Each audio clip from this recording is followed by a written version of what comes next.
ከዚህ በመቀጠል በፕሮግራማችን መሰረት እንግዶች ቦታ ይዛሉ። ከዛ የመክፈቻ ንግግር ይደረጋል። ከዛም ግጥም ይኖራል። እንዲሁም በተከበሩ በፕሮፌሰር መሐመድ ንግግር ይደረግልናል። ከዛም እንዲሁም በግጥም እንደውም ተመልሶም ደግሞ ዶክተር ሞሲሳ እንደዚሁ ንግግር ያደርጉልናል። ከዛም ከቤቱ የሚቀርበው ከእንግዶችም ሆነ ከቤቱ የሚቀርበው ሀሳብን እንወስድና በመቀጠልም የፈንድሬዚንግ ወይ ደግሞ የተሰዉትን ቤተሰቦችን የመርዳትና የምናደርገውን እንቅስቃሴ በዚሁ ሁላችንም በአንድነት የምናደርገውን አስተዋጽኦ እንሳተፍበታለን። በመጨረሻው የኬንድል ቪዥኑ ደግሞ የሻማ መብራት ስነ ስርዓት እንደረግና ፕሮግራማችንን እንፈጽማለን ማለት ነው። ደጋ አኩመ ተርቲበ ሰገንታ ኬኛት ዱረቤ ኮስሞን ኬኛ በከቀበቱ አቺና ሀሳበንሳ ዮካን ኤባን ኤገለቤ ቦዳ ሀሳበንሳ ታ ሀሳበንሳ ታሉ ወለሎኑ ዲያታ keessummaan kabajaa Profeesar Muhammad Hassan Hasanuu taasisu ittaanee walaloo nu dhiyaata. Ittaansuuf ammas keessummaan kabajaa Dr. Moosisaa Hagaa akkasumas Hasanuu taasisu ittaanuudhaan yaadaa fi yaada tokko tokko mana keessaa keessummoota keenya irraas mana keessa jirurraa eega fudhannee booda gara sirna shaamaa qabsiisuutti deemna. Dhumarratti hundi keenya sagantaa xumuraa taasisnee addaan baana jechuudha. Galatoma.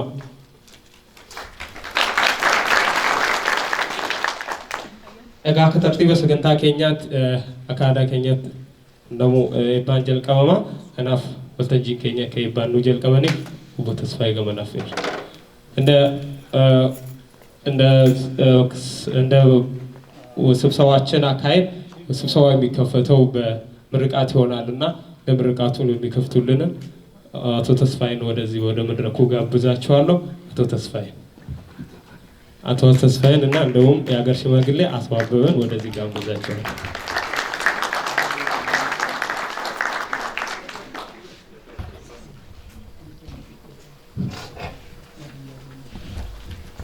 ወያራቲ አንዱ ባድኑ ይበጉዳጋ ይበጉዳጋ አንዲ ንኖር ጋራ ከራዋ ቀዮስ ወረዮ ከረችኑ ረጀር sabni keenya beelaan dhumaa jiru. Ijoolleen keenya beelaan dhumaa jirti. Sabni keenya mana isaa keessatti dhirsaaniittiidhaan mucaa isaa jalatti dhumaa jira. Hangochuun irra jiru yaa Oromoo afaan tokko waaqa tokko qabna waaqa tokko galan. Sabni keenya biqiltuu biyya lafarratti jira biyya keenya keessaa gubataa jira. Sanyiin ilma namaa biyya keenya keessaa beelaan dhumaa jira. Diinni nuuf fixaa jira. Karaa kanaan goonu ana mitan kadhatu hundumti keenya kaanee saba sanaaf kadhannu akka Waaqayyo nu araaramu. Tokko tokkoon keenya hangoonu saba seera isaa dhabee karaa Waaqaa beelaan dhumaa jiruuf Waaqayyo nuuf araaramu. Saba biqiltuu keenya lafarraa dhumaa jiru biyya lafarratti hin argamne Waaqayyo nuuf araaramu. Sanyiin midhaanii sanyiin muka biyya lafarratti hin argamne biyya keenya keessaa dhumaa jira Waaqayyo isaa nuuf araaramu. Mana keenya keessatti dhirsaaniitiin abbaa fi ilmi seera malee ajjeesamaa jiru Waaqayyo nuuf araaramu. Dubartiin garaatti baattu seera malee ajjeesamaa jirti Waaqayyo nuuf araaramu. Ijoollee waggaa 10 waggaa 12 seera malee du'aa jirti Waaqayyo nuuf araaramu.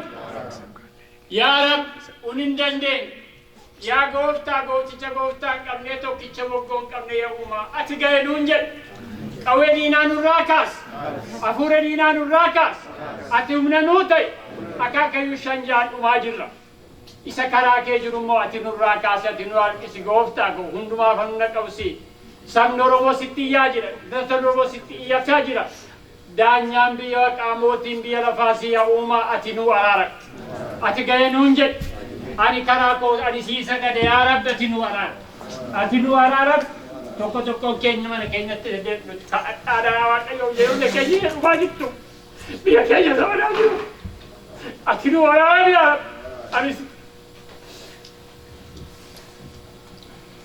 Nauf kalcha ammas nauf kalcha kan nagaan nu bulche nagaan nu haa bulchu kan nagaan nu bulche nagaan nu haa bulchu amaanutti yaadoo ammaaxaanutti yaadoo walii galteen uyyaa kennu walii galeen uyyaa tol baraa nagaa ta'u namaa nagaa ta'u firaa nagaa ta'u kan biyya keenya balleessu haa abadu kan qaroo keenya jaamsu haa jaamu kan qaroo keenya jaamsu haa jaamu bubbee ta'ee haa hafuufamu biyya keenya haa ba'u biyya keenya haa ba'u daaraa ta'ee haa badu daaraa ta'ee haa badu daaraa ta'ee haa badu qaroo keenya jaamsaa jira haa jaamu qaroo keenya jaamsaa jira haa jaamu biyya keenya balleessaa jira jiruunsaa haa badu biyya keenya nama keenya ajjeesaa jira jiruunsaa haa du'u biyya keenya irraa beekee haa ba'u biyya keenya irraa beekee haa ba'u yoo dide biyya keenya irratti du'ee haa awwaalamu yoo dide biyya keenya irratti du'ee haa awwaalamu ijoollee keenya warra gumaa isaanii baasu warra waan bade barbaaddatu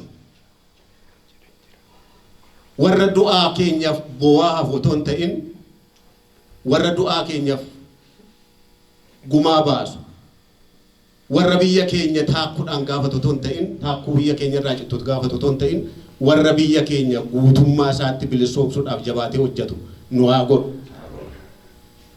bari roobaa nagaa gadaan quufaa gabbina እናመሰግናቸዋለን። ያላለቀም ምርቃቱ አትቀመጡ። በመሀከል ላስተዋውቅ የፈለኩኝ በአማርኛ የሚመርቀውንም ሰው ስለፈለኩኝ ነው። ይቅርታ ቀደም ያቆራረጥኩኝ ስለተናገርኩኝ ነው። በአማርኛ የሚመርቅ ሰው ለምን በኦሮምኛ የማይሰሙት በአማርኛም ሊሰሙ ስለሚገባቸው ነው ማለት ነው። ስለዚህ በፍቃደኝነት አንዱ ላይ ሰው ወይ አንድ ሰው ተወክሎ መምጣት አቤ አንተ ልወክል ይቻላል አይደል? አንተ ስለማክ በሳሌ ንግዱ ፓስተር ሳሙኤልስ ንግዱ ነው ተካተ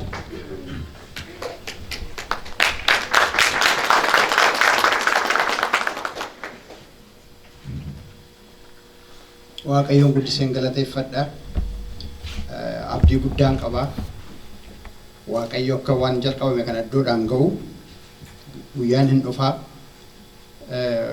sagalee waaqayyoo dhugaan waaqayyoo kan dubbatu mootiin araaraa fi amanamummaa hin qabne dhaabachuu hin danda'uudha macaafi keenya kanaaf kufaatiin isaa nafu jechuudha akkasumas immoo saba cunqurfamaadhaa fi waaqayyo seera yookaan firdii qajeelinaa baasa firdii qajeelinaa baasuunsaa nafu jechuudha kanaaf በጠማማ መንገድ የሚሄድ መንግስት ወይም ንጉስ መውደቁ አይቀርም ይላል የኛ መጽሐፍ ቅዱስ ጭቁን ህዝብ ደግሞ የተጨቆነውን ደግሞ ትክክለኛ የሆነ ፍርድ ይሰጣል ይላል እግዚአብሔር ስለዚህ it's a matter of time የጊዜ ጉዳይ ነው ሌላው ደግሞ ሰው የዘራውን ያጭዳል ይላል እግዚአብሔር ቃል ከናፊ ነምኒ ዋን ፈጫሴ